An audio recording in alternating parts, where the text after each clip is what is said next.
아메리카 대륙의 개척 당시에 경건했던 청교도들은 제일 먼저 북미로 와서 개척을 시작했습니다. 혹한과 기근, 들짐승, 그리고 인디언들의 위험에 직면하고 살았죠.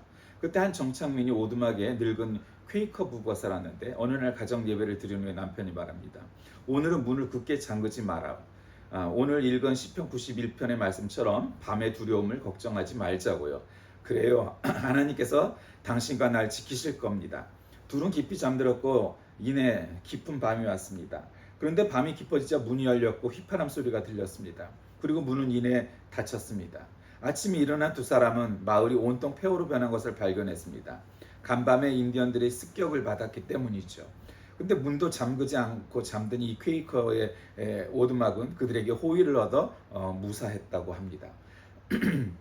언젠가 한번 이 퀘이커 교도나 미국에는 이런 아주 굉장히 독립적인 아미시 같은 그런 집단들이 꽤 있죠. 한번 연구해 볼 만한 공부해 볼 만한 일이지만 오늘은 뭐 이게 주제는 아니지만 이 얘기입니다. 기독교 역사상 최초의 순교자가 된 사람이 있습니다. 그건 우리가 잘 아는 이제 스테반이죠. 스테반 집사라고 우리 개신교의 성경에는 기록되어 있죠. 근데 이제 이 스테반이라는 이름은 인터넷에서 찾아본 이제 스테파노라고 이제는 완전히 천주교식 이름으로 다 그게 대표 표제화가 돼 있어 이미 뭐 몇 번 얘기했지만. 근데 이제 스테파노 그러면 옛날에 김수환 추기경의 세례명이 스테파노였죠. 근데 이제 원래 원문에는 이제 헬라어로는 스테파노스 이렇게 돼 있고 라틴어로 가면 라틴어 성경으로 가면 스테파누스 뭐 이렇게 기록됐겠죠. 노스가 누스로 바뀌는 거 이제 헬라에서 루틴이니까. 그런데 이제 독어 계통으로 가면 이제 슈테판이 되는 거고 영어로 가면 스티븐이나 스티브로 바뀌는 거고. 뭐 어쨌든 그런데 이 스테반 집사라고 했을 때 집사를 우리가 좀 잘못 이해하는 사람들이 더 있어요. 성경에선 목사, 장로, 감독 다 똑같은 말입니다. 그러니까 우리식으로 얘기하면 목사고 카톨릭식으로 얘기하면 다 사제인 겁니다. 그러니까 이제 나중에 가면 이제 초기에는 안 나타나다가 후기에 가면 이제 뭐 이런 직분을 갖다 나누면서 심지어는 목사 집사도 있습니다. 그러니까 지금으로 말하면 이제 장로 같은 거죠. 목사 집사라는 직분도 있고. 그러니까 어쨌든 카톨릭은 이 성경의 스테반을 집사를 보제 혹은 부제 이제 뭐 정교회에서는 보제라고 그러고 로마 가톨릭 서방교에서는 이제 부제라고 그러는데 우리로 얘기하면 전도사쯤이죠. 근데 이제 우리는 이걸 장로다 이렇게 생각하면 돼요. 어쨌든 스테반에 대한 이야기는 그거고 스테반은 원래 이 헬라계 즉 그리스계 사람이었습니다. 또 굉장히 박학다식했던 걸로 보이고 그의 전반기의 삶에 대해서 뭐 이렇게 성경은 자세하게 나타나고 있지 않지만 여러분 굉장히 독특하지 않습니까? 우리가 상식적으로 생각했을 때 순교가 이제 나오는 건 우리가 너무 잘 아니까 순교가 나와도 예수님이 12제자 중에 한 사람이 나와야 상식적이지 않겠어요? 당연히 예수님 근거리에 있었고 예수님을 대신하여서 사도적인 즉 목사 같은 일을 앞장서서 했으니까 그 중에 한 사람이 나와야 되는데 안 그랬다는 거죠. 그러니까 오히려 평신도였던 스테반 집사가 그랬어요. 요 오늘 읽은 본문 7장의 앞구절에 가면 이제 설교하는 스테반의 설교에 대해서 얘기가 나와요. 근데 이제 스테반의 설교는 어떤 거였냐면 유대인들의 영적 무지가 예수 그리스도를 니네들이 못 알아보고 하나님이시고 하나님의 아들이신데 너희는 왜 그러냐? 그러니까 이제 정통 유대인들, 그 정통 유대인들이라는 건 일반적인 상식 수준에서도 당연히 그럴 수가 있죠. 근데 이제 거기서 가장 크게 반발한 건 누구예요? 기득권을 갖고 있는 사람들, 이익을 위해서라면은 뭐 사람을 죽이는 것도 두려워하지 않는 사람들, 이제 그런 사람들인 거죠. 그러니까 왜 그 사람들이 배울 만큼 배웠는데 왜 그런 짓을 했느냐? 자기의 이익에 눈이 어두워서 욕심이 어두워서 그렇게 앞장선 거죠. 어쨌든 이 스테반의 설교는 이 정통 유대교 사람들을 분노를 일으켰고 그래서 스테반이 순교를 당하고 예루살렘의 그리스도인들에 대한 핍박이 본격화됩니다. 그때 이 유대인들의 이 핍박이 그리스도 교회가 도처에 확산되는 계기가 됩니다. 굉장히 역설적이죠. 그러면서 오순절 성령이 강림하심으로 말미암아 초기 교회가 혹은 초대 교회가 태동이 되었고 그 말씀 속에서 날로 부흥하는 이 기독교의 역사가 시작이 된 거죠. 그러니까 참 희한하게도 사실은 어쩌면 역설적이지만 어쩌면 자연스럽게 그러한 이 초기 교회 시대의 지도자들의 이런 순교 덕분에 기독교회가 부흥하게 되는 거죠. 이 스테반은 굉장히 논리 정연한 이 변증, 굉장히 많이 배운 사람이라고 했잖아요. 그다음 그렇지만 굉장히 순수한 메시지가 유대인들의 비위를 건드리는 거죠. 기분 나쁜 거죠. 말이 하나도 틀린 게 없어. 저자는 헬라계 사람인데도 불구하고 유대교에 대해서 정통하고 유대교 신자였던 것으로 미리 짐작을 할 수 있을 만큼 굉장히 유대교에 박학다식했다는 거죠. 그러니까 유대인들이 저 말이 하나도 틀린 게 없어. 그러니까 기분 나쁜 거예요. 그러니까 저 사람의 논리대로 당연히 저 말이 옳은데 그래도 우린 예수 싫어. 왜? 우리 밥그릇을 뺏어가니까.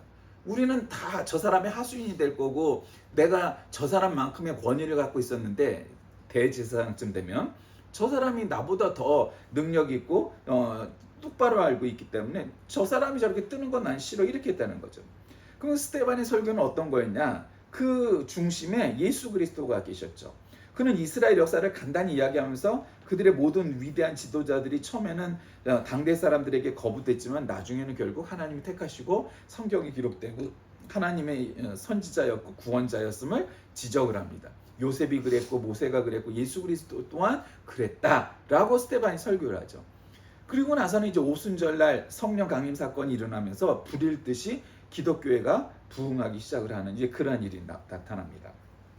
자, 오늘 본문을 보면 그들은 이 말을 듣고 격분해서 스데반에게 이를 갈았다 이렇게 시작이 되죠. 굉장히 세 번역을 읽으니까 이럴 때는 이들의 반응이 어떤 거 이를 갈았다 이런 표현이 나오니까 근데 스데반이 성령 충만해서 하늘을 쳐다보니까 뭐 이미 이 정도 경지에 이르는 사람은 자신의 말로가 끝이 다 달아왔구나 이젠 다 왔구나 느꼈겠죠. 직감적으로 지금 이 설교는 목숨을 걸고 한 설교예요. 그러니까 자기가 이 설교 때문에 죽을 수도 있다 이런 거죠. 그러니까 하나님의 영광이 보였다는 거죠. 뭐 빛이 보였겠죠. 예수께서 하나님의 오른쪽에 서 계시고 예수님도 보였다는 거예요. 그래서 그는 보십시오 하늘이 열려 있고 하나님의 오른편에 인자가 서 계신 것이 보입니다. 그래서 사람들은 귀를 막고 큰 소리를 지르고서 일제히 스데반에게 달려들어서 성 밖으로 끌어내고 돌로 쳤다. 근데 여기가 중요하죠. 증인들은 옷을 벗어서 사울이라는 청년의 발 앞에 두었다. 여러분 참 희한하게 굉장히 드라마틱하잖아요. 그 앞에 있던 이 사울이 우리가 아는 바로 그 사울, 즉 바울이었습니다. 그 스데반 집사가 사도 바울하고 이렇게 연결이 돼요. 그 스데반의 옷을 맡은 자가 누구였다고요? 사도 바울이었어요. 굉장히 드라마틱하죠. 그 극작을 한 것처럼 시나리오를 쓴 것처럼 스데반의 옷을 맡은 자가 사도 바울이었고 사도 바울도 역시 나중에 그렇게 순교당하고 순교당하기 전에 그의 사역을 본받아서 그의 설교에 감동했을 거 아니에요. 어떻게 저 사람은 마지막 그 설교를 정말 목숨을 두려워하지 않고 있는 그대로의 진솔한 설교를 하고는 돌에 맞아 죽었어요. 그 현장을 본 게 바울이었어요. 그 청년 시절이죠. 그리고는 그의 옷을 그가 맡게 되었던 거죠. 옷뿐만 아니라 그의 사역 사명도 이어받게 되었고 결국 나중에 스데반 집사처럼 사도 바울도 순교하는 일을 걷게 되는 거죠. 이제 그 대목이 여기에 아주 짧게 비춰요. 굉장히 드라마틱한 영화 같은 일이죠. 그래서 스데반을 돌로 칠 때 예수님 내 영혼을 받아주십시오 하고 주님 이 죄를 저 사람들에게 돌리지 마십시오 하고 외쳤다. 그리고 스데반은 잠들었다. 이렇게 아주 굉장히 담백하게 기록되어 있죠. 굉장히 팩트 자체로 거의 신문 기사와 같이 그렇게 기록이 되어 있어요. 이 사건이 오늘 기록된 겁니다.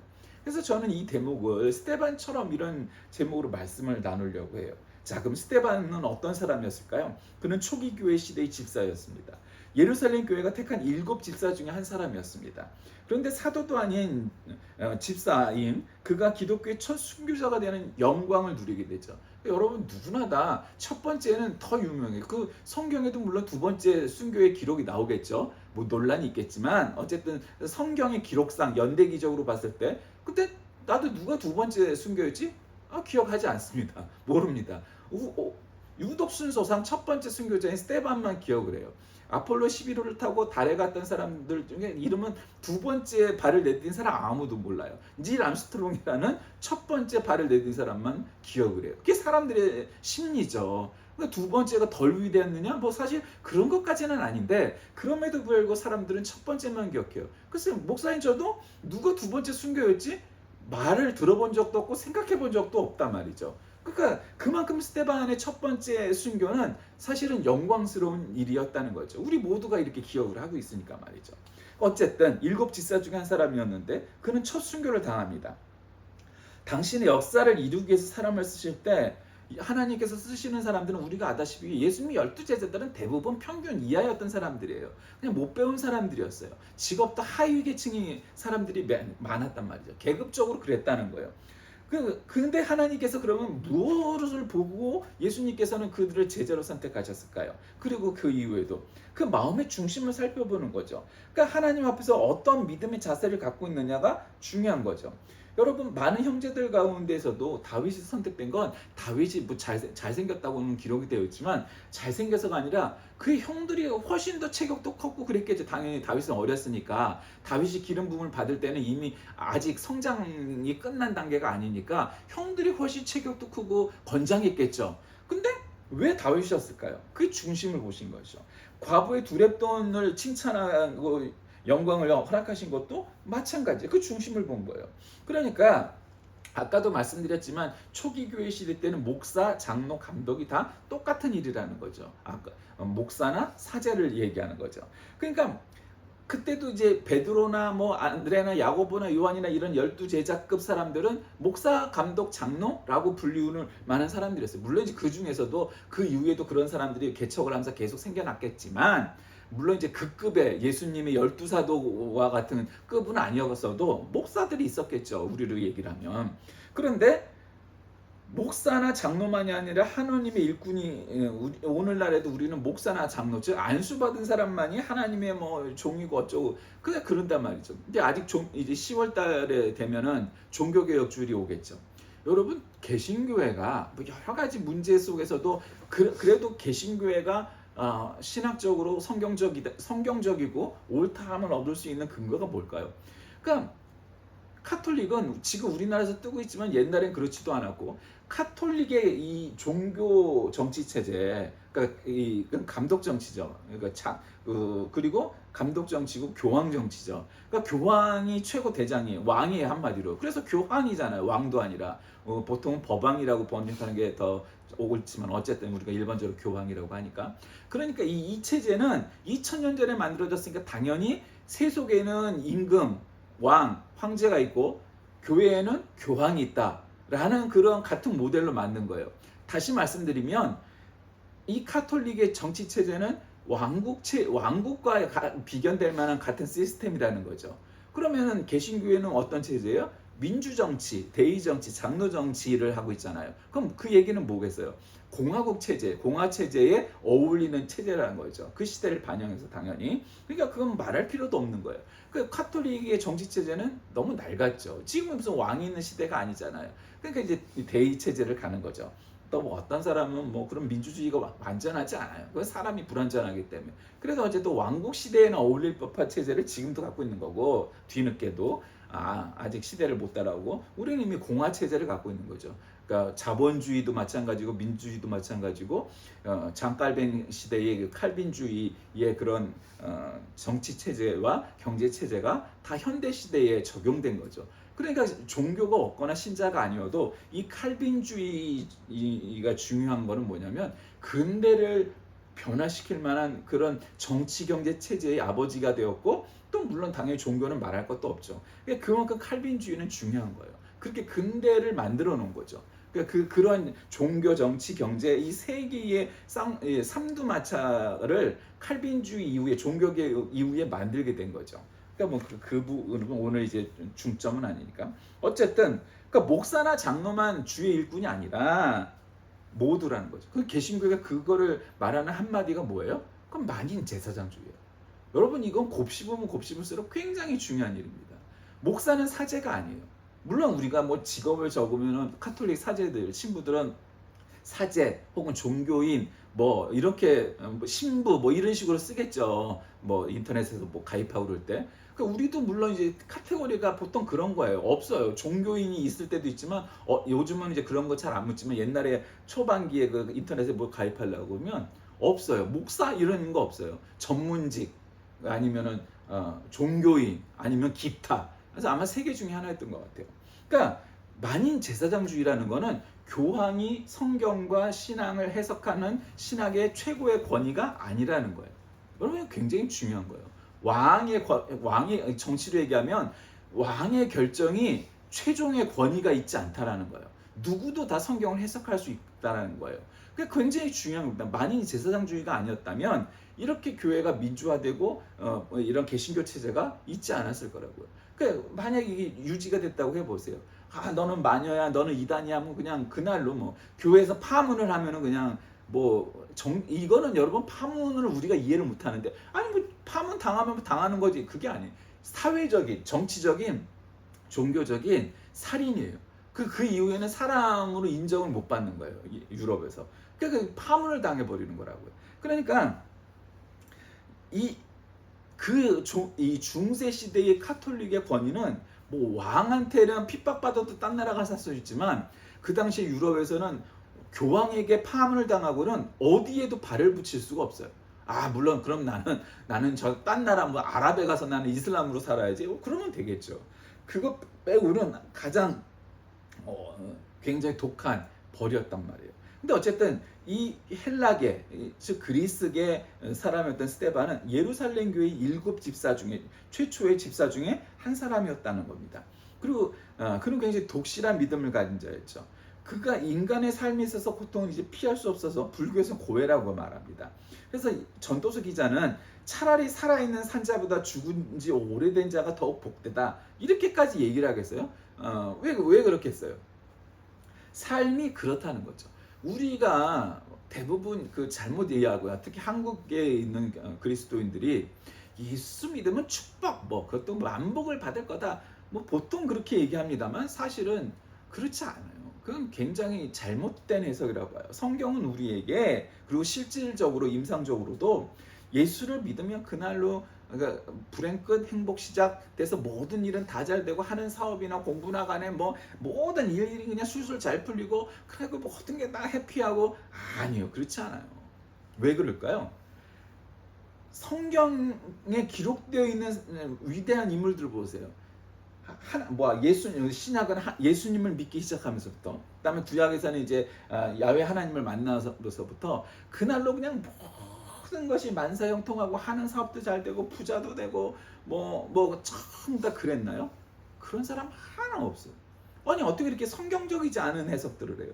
성경에 기록되어 있는 모든 사람들은 살아생전에 예수님조차도 죽임을 당하셨잖아요.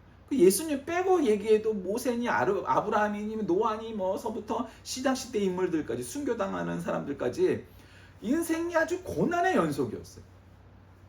근데 왜 고난의 연속인데 왜 그럼 예수를 믿느냐, 이렇게 반문을 하실 텐데, 그 고난 속에서 그들이 발견한 게 있겠죠. 왜? 살아계신 하나님이 나를 선택하셔서 내가 하나님의 자녀가 되고 하나님 우리 아버지가 되신다라는 그 굳건한 믿음이 있기 때문에 고난 아니라 고난 할아버지가 와도 나는 이 믿음을 포기할 수 없다라는 확신을 갖고 살아가는 거예요. 어떤 사람도 다 마찬가지예요. 아니 성경에 기록되어 있는 사람들, 나보다 믿음이 더 좋고 하나님이 그냥 아주 직접 빵 나타나셔갖고 내가 너를 선택했다, 이런 말까지 들은 사람들의 삶도 그러할진데, 우리같이 별 볼 일 없는 믿음을 가진 사람들은 오죽하겠어요? 당연한 거죠. 따라가는 거죠. 그러니까 예수 믿으면 그날로부터 불행 끝 행복 시작, 그 이전에 실패 끝 성공 시작, 이런 게 아니라는 거예요. 그러니까 하나님은 도대체 우리에게 뭘 기대하실까? 야, 니들이 예수를 믿는다는, 즉 신앙을 갖는다는 그 사건이 시작된 이후에 네가 예전하고 똑같은 일을 당했을 때도 어떠한 태도, 어떠한 애티튜드, 어떠한 결정을 내릴지 보고 계시는 거예요. 그러니까 힘든 일이 없어지는 게 아니라 그 힘든 것을 이겨나갈 수 있는 힘이 생기는 것이고, 이전에 그냥 미신적으로 이거 점을 한번 보러 갈까, 굿을 한번 해볼까, 이렇게 가면은 행운이 따르고 이렇게 하면은 불행이 따르고, 이따위의 그런 미신적인 생각이 아니라, 그럼에도 불구하고 나는 예수를 믿은 이후에 이와 같은 고난을, 이와 같은 불행을, 이와 같은 실패를, 이와 같은 좌절을 나는 믿음으로 이겨나갈 수 있다라고 보여주는 것이죠. 스테반은 이와 같은 믿음이 있었기 때문에 믿음이 충만한 사람, 성령이 충만한 사람이었습니다. 그래서 그 믿음이 신약 성경의 한 페이지를 장식하는 사람이 되었고 첫 번째 순교자가 된 거죠. 그럼 또 스테반은 어떤 사람이었을까요? 그는 예수를 믿고 하나님의 자녀가 예수를 믿고 하나님의 자녀가 되었다고 해서 신앙의 전부가 되는 거 아니죠.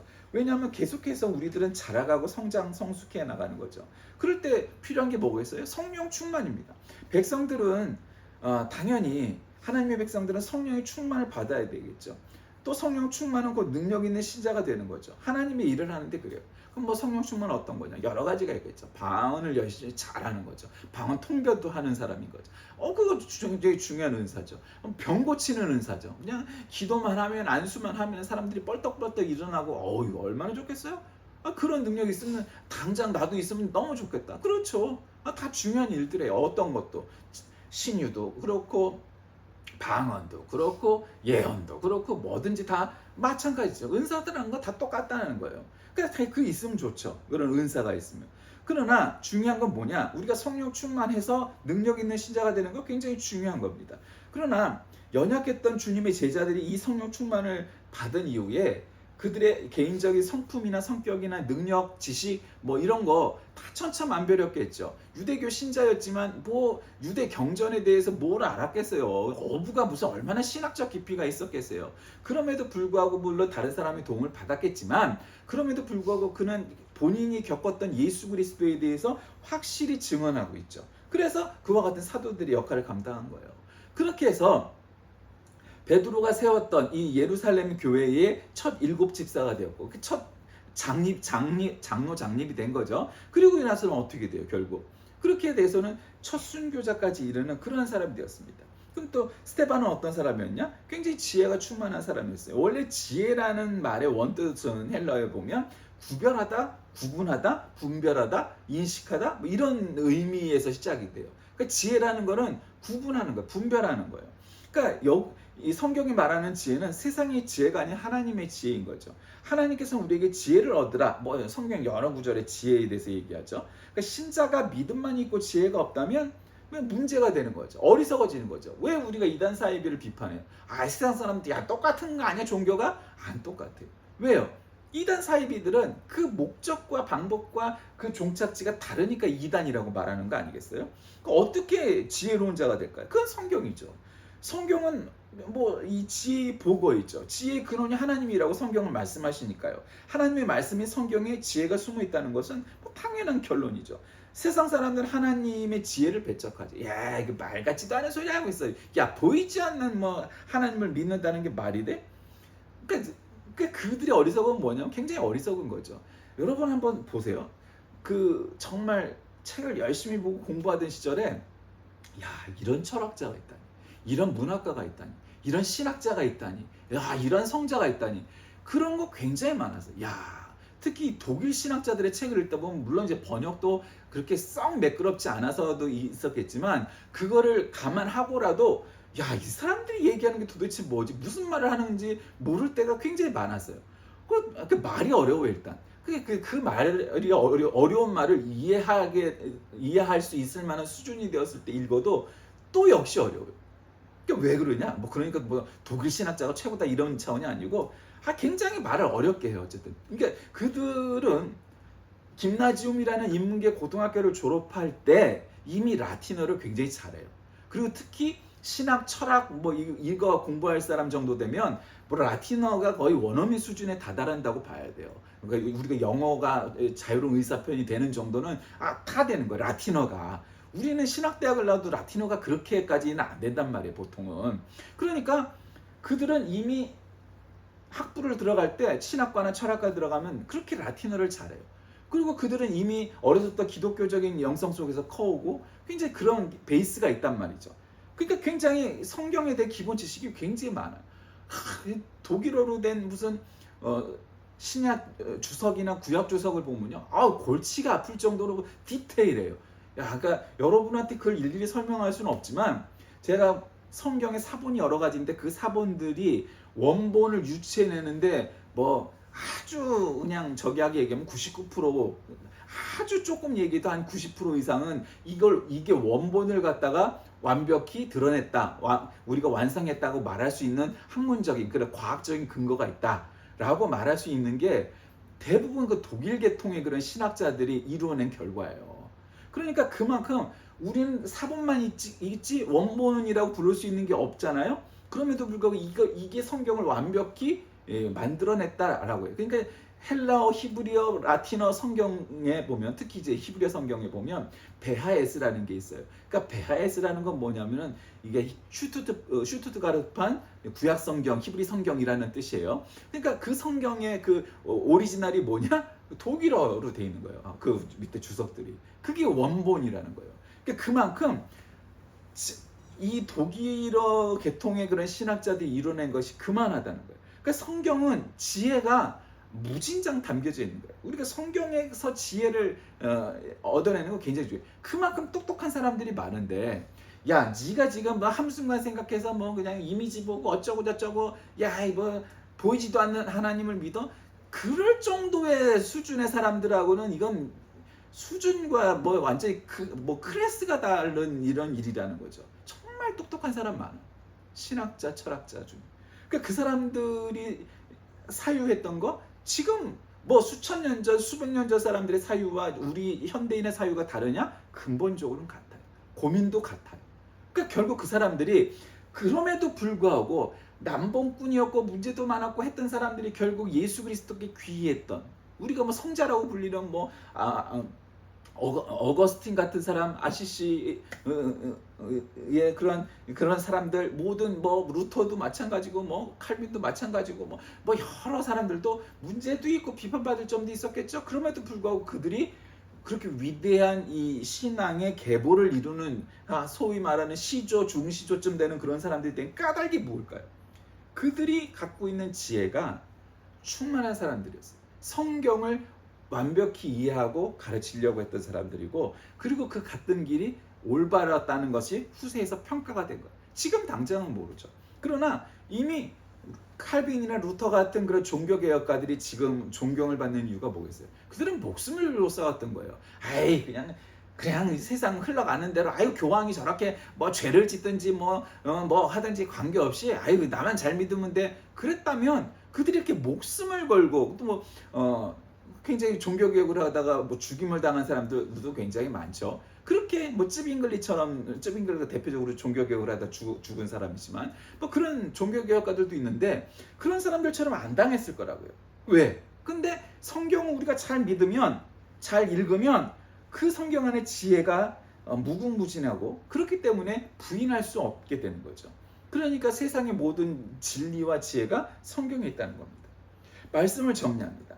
스데반은 기독교의 역사상 최초의 순교자가 되었습니다. 그는 사도도 아니었습니다. 그러니까 사도쯤 되는 사람도 아니고 일개 집사, 그러니까 지금으로 말하면 장로쯤 되는 사람이었는데, 돌에 맞아서 피 흘려 죽어가는 첫 번째 순교자가 되었습니다. 얼마나 영광이었겠습니까? 근데 그러면서도 주 예수님 내용을 받으소서, 그리고 예수님과 똑같은 그런 고백을 하면서 저 사람들의 죄를 용서했소, 그렇게 말하면서 죽어갔어요. 예수님께서도 영적 무주로 인해서 메시아이심을 깨닫지 못하고 당신의 십자가에 못 박은 자들의 죄를 용서해달라고 그들을 위해서 기도했죠. 최후의 순간에도 스데반은 예수님처럼 기도했던 사람입니다. 오늘날 우리가 2000년의 그런 간극이 있지만 그럼에도 불구하고 스데반을 보면서 우리 모든 신자들이 스데반처럼, 예수님처럼 살아가는 것 굉장히 중요하죠. 우리 인생에 순교란 없다 생각하십니까? 누구도 순교자가 되려고 노력해서 되는 건 아니지만, 그러나 이런 스데반처럼 어떤 순간이 오면 우리는 순교를 할 수도 있을 만한 그런 강한 믿음에 대한 확신이 없이는 진정한 신자가 될 수 없는 거죠. 죽음 앞에서도 굴하지 않고 담담하게, 오히려 담대하게 진리를 선포했던 이 스데반 집사는 사회적 지위와 외적인 여러 조건들로 인해서 진리를 외우는 채 침묵하는 현대의 교회의 많은 지도자들에게 귀감이 되는 일이죠. 진리를 거부하고 진리의 눈을 감고 자신의 개인적인 이익을 위해서 살아가는 많은 사람들 말입니다. 이 스데반의 변증과 설교, 그리고 그의 죽음, 이 순교는 굉장히 교회에 큰 메시지를 담아주죠. 유대 백성 전체 역사의 목적이 기독교라는 사실을 제시합니다. 이제 유대교가 아니야. 나는 헬라 사람이지만 유대교가 아니라 우리는 세계로 나가야 되고 아주 우주적인 그런 차원의 신앙으로 변모해야 돼, 변화해야 돼. 이스라엘의 역사를 숙고하는 건데 스데반은 현재나 과거를 막론하고 하나님의 목적이 많은 반대 부딪히게 된다는 사실을 보여줍니다. 그리고 때로는 목숨을 걸 만한 순교를 당할 수도 있을 만큼 큰 위협에 직면한다고도 말씀합니다. 그럼에도 불구하고 하나님의 자녀들은, 하나님의 진정한 신자들은, 참다운 영적 백성들은 그러한 신앙을 기억하고 죽음을 무릅쓰고서라도 이 신앙을 지켜야 한다 하는 것을 우리는 스데반을 통해서 배우게 됩니다. 여러분은 예수님처럼, 여러분은 스데반처럼 그렇게 자신의 생명을 놓을 수밖에 없는 상황 속에서도 그 믿음 지키겠습니까? 공산당이 쳐들어와서 너 예수야, 공산당이야 했을 때 정말 많은 사람들이 예수를 선택하고 공산당을 선택하지 않을까요? 제가 볼 때 한국 교회는 많은 사람들이 지금 당장 다 공산당을 선택할 겁니다. 왜? 지금 그런 모습을 보여주고 있거든요. 자기의 개인의 유익을 위해서 살아가는 많은 교회의 신자들. 그거는 스데반처럼 사는 삶이 아니죠. 내가 죽으면 죽으리라 그럼에도 불구하고 신앙을 지켰던 스데반처럼 우리는 이런 순교자적인 삶을 살아가는 우리 모든 신자들 다 되시길 주의 이름으로 간절히 기도하겠습니다. 살아계신 하나님, 오늘날 우리의 삶은 어쩌면 신앙생활과 예배생활에 있어서 목숨을 걸지 않아도 될 만큼 편안해졌습니다. 그래서 우리의 신앙, 한국교회의 신앙이 이와 같이 망가졌는지 모르겠습니다. 큰 위협 속에서 초기 교회가 부흥했던 것처럼 오늘날 우리도 아무런 위협이 없으니까 어쩌면 우리가 큰 위협이 되고 있는지 모르겠습니다.